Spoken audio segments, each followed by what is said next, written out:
ಎಲ್ಲರಿಗೂ ನಮಸ್ಕಾರ. ನಿರ್ಮಲವಾಣಿ ವಾಹಿನಿಯ ವೀಕ್ಷಕ ಬಾಂಧವರಿಗೆಲ್ಲರಿಗೂ ಸ್ವಾಗತ ಸುಸ್ವಾಗತ. ಇಂದಿನ ಉಪಶೀರ್ಷಿಕೆ ಬ್ರಹ್ಮವೇ ಜೀವನವು, ಭಾಗ 2.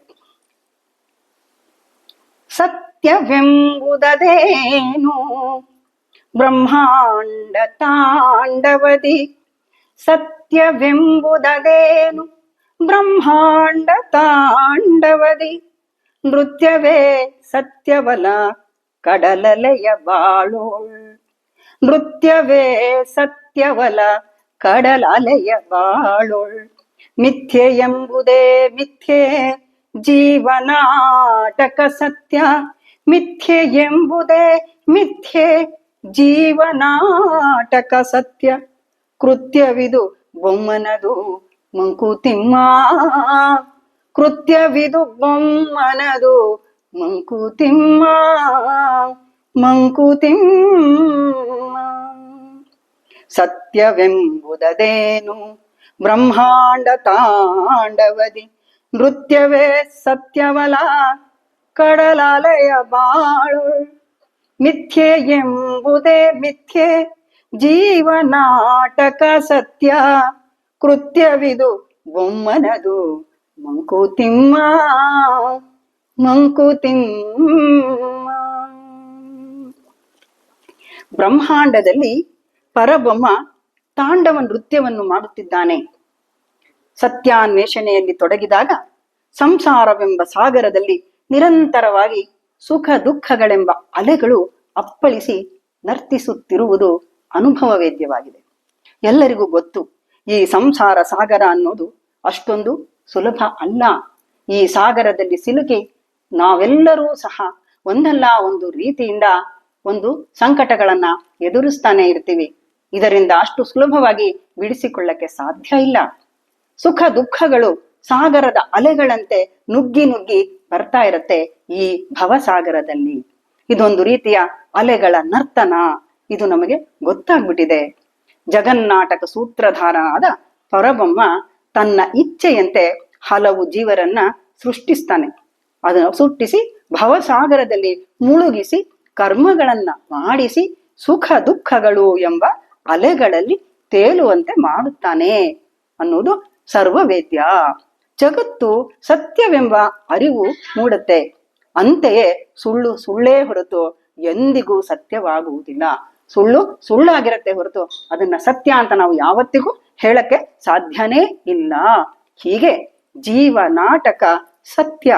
ಇಂತಹ ನಾಟಕದ ಕರ್ತೃ ಪರಬ್ರಹ್ಮನಾಗಿದ್ದಾನೆ. ಧರ್ಮವೆಂಬುದದೇನು ಕರ್ಮವೆಂಬುದದೇನು, ಧರ್ಮವೆಂಬುದದೇನು ಕರ್ಮವೆಂಬುದದೇನು, ಬ್ರಹ್ಮಾಂಡ ಕಥೆಯೇನು ಜೀವಿತದ ಜೀವಿತವಿದೇನು, ಬ್ರಹ್ಮಾಂಡ ಕಥೆಯೇನು ಜೀವಿತವಿದೇನು. ಬ್ರಹ್ಮವೆಲ್ಲಕ್ಕೂ ಮೂಲ ಮಾಯೆ ತತ್ಕೃತಿ ಜಾಲ, ಬ್ರಹ್ಮವೆಲ್ಲಕ್ಕೂ ಮೂಲ ಮಾಯೆ ತತ್ಕೃತಿ ಜಾಲ. ಬ್ರಹ್ಮವೇ ಜೀವನವೋ ಮಂಕುತಿಮ್ಮ, ಮಂಕುತಿಮ್ಮ. ಧರ್ಮವೆಂಬುದದೇನು ಕರ್ಮವೆಂಬುದದೇನು, ಬ್ರಹ್ಮಾಂಡ ಕಥೆಯೇನು ಜೀವಿತವಿದೇನು. ಬ್ರಹ್ಮವೆಲ್ಲಕ್ಕೂ ಮೂಲ ಮಾಯೆ ತತ್ಕೃತಿ ಜಾಲ, ಬ್ರಹ್ಮವೇ ಜೀವನವೋ ಮಂಕುತಿಮ್ಮ, ಮಂಕುತಿಮ್ಮ. ಧರ್ಮವೆಂದರೆ ಏನು, ಕರ್ಮ ಎಂಬುದು ಏನು? ಧರ್ಮ ಕರ್ಮಗಳ ಸಮ್ಮಿಳನವಾದ ಈ ಬ್ರಹ್ಮಾಂಡದ ಕಥೆ ಏನು? ಬ್ರಹ್ಮಾಂಡದಲ್ಲಿರುವ ಜೀವರಾಶಿಯ ಜೀವಿತ ಇದೇನು ಎಂದು ಆಲೋಚಿಸಿದಾಗ ಬ್ರಹ್ಮವೇ ಎಲ್ಲಕ್ಕೂ ಮೂಲವಾಗಿದ್ದು ಮಾಯೆ ಬ್ರಹ್ಮನಿಂದ ರಚಿಸಲ್ಪಟ್ಟ ಬಲೆಯಾಗಿದ್ದಾಳೆ. ಈ ಬಲೆಯಲ್ಲಿ ಅಪರಿಮಿತ ಜೀವರಾಶಿಯನ್ನು ಸಿಲುಕಿಸಿ ಚೈತನ್ಯದಾಯಕನಾಗಿ ಸಲಹುವ ಬ್ರಹ್ಮನ ಲೀಲಾ ವಿನೋದವೇ ಈ ಜೀವನ. ಇದೆಲ್ಲ ನಮ್ಮ ಅನುಭವಕ್ಕೆ ಬರ್ತಾ ಇರ್ತಕ್ಕಂಥದ್ದು. ಆದರೆ ಇದು ಬ್ರಹ್ಮನ ಲೀಲೆ, ಭಗವಂತನ ಲೀಲೆ ಅಂತ ನಮ್ಗೆ ಯಾವತ್ತಿಗೂ ಅನ್ನಿಸೋದೇ ಇಲ್ಲ. ಇದು ನಮ್ಮ ಅಜ್ಞಾನ. ನಾವೆಲ್ಲ ಅಜ್ಞಾನದಿಂದ ತುಂಬಿರುವುದ ಕಾರಣ ನಮಗೆ ಭಗವಂತನ ಲೀಲೆ ಯಾವುದು ಸಹಜವಾಗಿ ತಿಳಿಯಕ್ಕೆ ಸಾಧ್ಯನೇ ಇಲ್ಲ.